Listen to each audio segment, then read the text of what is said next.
বিসমিল্লাহির রহমানির রহিম। আসসালামু আলাইকুম। কেমন আছেন সবাই? সকালবেলা অফিসের উদ্দেশ্যে বের হইলাম। এটা হচ্ছে আপনার সামনে বিশাল এক ট্রাক। ট্রাকটা হচ্ছে যে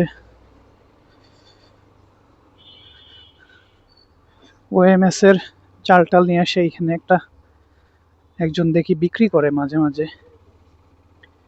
উফ, সে তো মনে হচ্ছিল গরম লাগতেছে, এই জন্য জ্যাকেটটা আনলাম না, কিন্তু বাইক চালাইতে যে দেখছেন ঠান্ডা লাগছে। কি একটা অবস্থা না! নিয়ে আসাই মনে হচ্ছে ভালো ছিল। যাই হোক, বেশিক্ষণ তো আর না। আশা করি অফিসের মধ্যে ঢুকে গেলে আর ঠান্ডা লাগবে না, কারণ ওইখানে এসি আছে আর অনেক লোকজন থাকে, তো এই জন্য ঠান্ডাটা আসলে বোঝাই যায় না।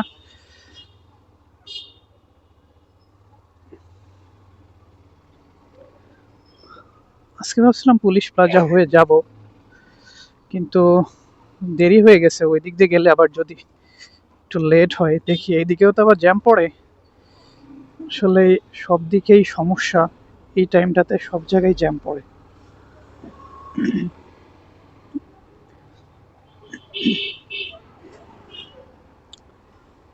এই কয়েকদিন ভিডিও করতে পারি নাই, ওইভাবে আর কি, একটু প্রেশার যাচ্ছে অফিসে, সব মিলায়ে আর বের হইতে একটু লেট হয়ে যায়। সকালবেলা কেন জানি ঘুমই ভাঙতে চায় না, কি যে একটা যন্ত্রণার মধ্যে পড়ছি। আগে এরকম ছিল না। এই সমস্যাটা ফেস করতাম হচ্ছে আপনার যখন ক্যাম্পাসে ছিলাম। ক্যাম্পাসে তো ধরেন রাত আম, 2টা 3টা পর্যন্ত রেগুলার জাগা হতো। হ্যাঁ, তো যখন 2টা 3টা পর্যন্ত জেগে থাকতাম, তখন তো স্বভাবতই সকালে ঘুম ভাঙবে না, এটা স্বাভাবিক। ক্লাস থাকলে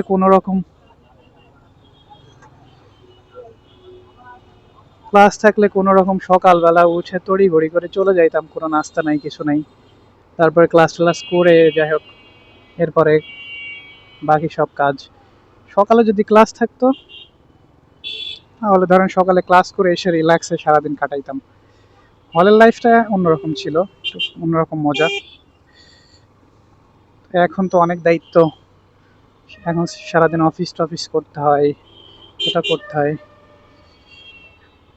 এরপরে আবার বিবাহিত জীবনের কত দায়িত্ব।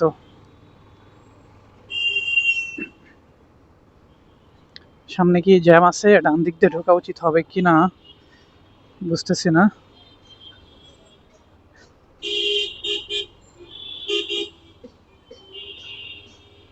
যাই, সোজাই চলে যাই, বেশিক্ষণ হয়তো থাকা লাগবে না জ্যামে।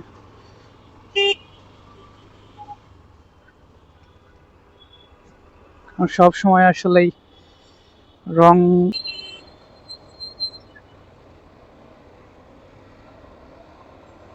জ্যামে দাঁড়াই ছিলাম, এদিকে এক রিক্সাওয়ালা মামা যাত্রী দুইজন ঝগড়া লাগাইছে যে শেখ হাসিনা ভালো ছিল না এখন ডক্টর ইউনূসের সরকার ভালো। হ্যাঁ, রিক্সাওয়ালা মামা মনে হচ্ছে আওয়ামী লীগের ঘোর সাপোর্টার। উনি বলতে চাচ্ছে যে খুব ভালো করে গেছে সরকার, শেখ হাসিনা অনেক কিছু করে গেছে, এই যে বিভিন্ন ভাতা টাতা দিত সেইগুলো না এখন নাকি ওনারা পাচ্ছেন না। হ্যাঁ, আর একজন যাত্রী যে ভাইটা ছিল, উনি বলতেছে কি যে আমি তো পাচ্ছি, আমার আমার এখানে মেসেজ আসছে, আমার পরিবারের লোকজন পাচ্ছে। এখন এই ভাতা পাওয়া পাই নিয়ে তারা এখন একটা সরকারকে জাজ করতেছে। যাই হোক, ওইদিকে যাব না, কে ভালো ছিল কে খারাপ ছিল, কে আসতেছে কে ভালো খারাপ। তবে বাংলাদেশের, সত্যি কথা বলতে কি, বাংলাদেশের জনগণ যতদিন না পরিবর্তন হচ্ছে, দেশের সরকার কিছুই করতে পারবে না, এটা বলে লাভ নেই। আগে জনগণকে সচেতন হইতে হবে, তারপরে না অন্য কথা। আপনি যদি আপনার রাইট নিয়ে কথা বলতে না পারেন, আপনার রাইট নিয়ে যদি আপনি সচেতন না হন, দেশের মানুষ ভাত নিয়ে মারামারি করে, সে রাজনীতির কি বুঝবে? রাজনৈতিকভাবে সচেতন কিভাবে হবে? জিনিসপত্রের যে দাম, মানুষের ক্রয় ক্ষমতার বাইরে সব চলে গেছে।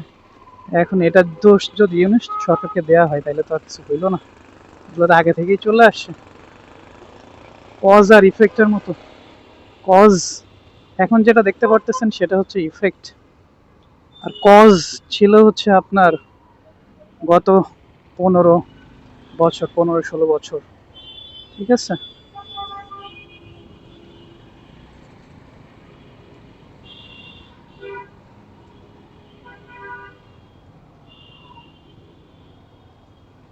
শেখ হাসিনা যে কাজগুলো করছেন উনি অনেক দৃশ্যমান কাজ করে গেছে, যেগুলো মানুষের চোখে পড়ে, মানুষ ওইগুলো দেখে মনে করে যে অনেক উন্নয়ন করে গেছে। এই ধরেন পদ্মা সেতু করছে, বিভিন্ন ধরনের বড় বড় প্রজেক্ট করছে। এখন আমার কাছে কথা হচ্ছে ভাই, এই যে ধরেন আমি ক্যামেরাটা কিনছি, এইখানে আবার কি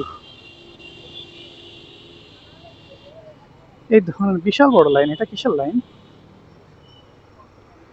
এই ধরেন আমি ক্যামেরাটা কিনছি হচ্ছে আমার একটা ক্রেডিট কার্ড দিয়ে। ভাই এটা বাইরে থেকে কেউ যদি দেখে, পরে কথা বলি,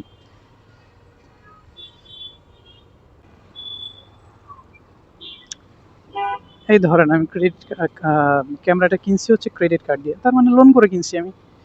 এখন বাইরে থেকে আমার এইগুলো দেখে, সেট গুলো দেখে কেউ মনে করতেই পারে যে আরে এর তো ব্যাপক উন্নতি হয়েছে সবকিছু মিলায়, এটা কিছু হইলো। কিন্তু কিনছি লোন করে ভাই, আপনি পদ্মা সেতু করছেন, আপনি সব ধরনের উন্নয়ন করছেন, আপনি দুনিয়ার টাকা ঋণ নিয়ে রাখছেন বাইরের দেশ থেকে। সেই ঋণ পরিশোধ করতে হচ্ছে, এখন পরিশোধ করতে যে আপনার ট্যাক্স ভ্যাট এটা ওটা সব বাড়াইতে হচ্ছে। হ্যাঁ, আপনার ফরেন রেমিটেন্স দিয়েও কিছু হচ্ছে না, আপনার এক্সপোর্ট দিয়েও কিছু হচ্ছে না। তো কি করবে বলেন? এটাই তো সমস্যা। আপনি ঋণ নিয়ে যদি উন্নয়ন দেখান তাহলে তো আর কিছু হইল না।